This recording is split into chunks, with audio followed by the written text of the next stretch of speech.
katumbas 88 times. Siyam katumbas 99. Ang challenge, 10 at 11. Dito na medyo nagbabago ang anyo. 11 times 10 katumbas 100 at 10. Dugtungan mo lang ng 0 ang 11. 11 times 11 katumbas 100 at 21. Noah, subukan natin ang mental math challenge.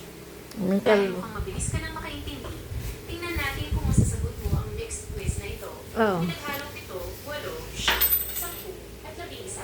1, 11 times 5 equals 2, 9 times 4 equals 3, 11 times 3 equals 8 times 3 equals 5, 11 times 11 equals, kaya mo bang sagutin to lahat? Pwede ko sagutin ng 65 times 11.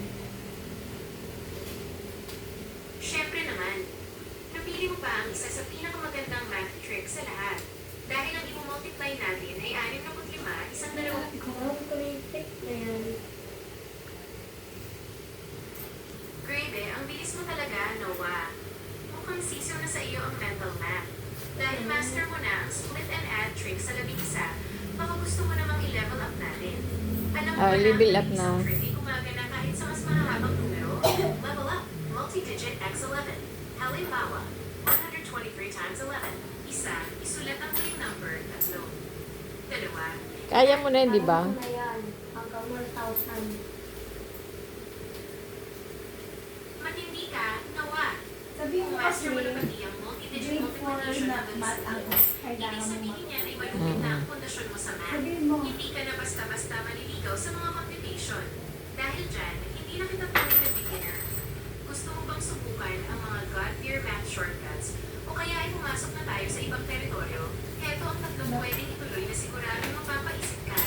Isa, ang Russian peasant multiplication.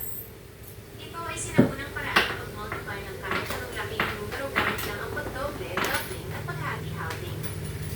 Hindi mo kailangang kabisaduhin ang multiplication table dito. Gusto mo bang ituro ko kung paano ito gumagana? Dalawa, squaring numbers ending in 5, mental magic. Kaya mo bang sagutin ng 75 times 75 sa loob ng 2 seconds? Ang trick, 7 times 7 dagdag 1, katumbas 70.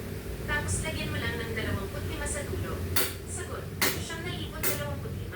Ganun ba yun? Gawin ito sa 105 times 105 o kahit 100. Ano yung sabi niya? 95 times ano? Introduction to Algebra, letters na ang kasama. Dahil master mo na ang multiplication ng numbers, baka gusto mong simulan kung paano mag-multiply ng variables. Halimbawa, 3x times 4x katumbas 12x parirami.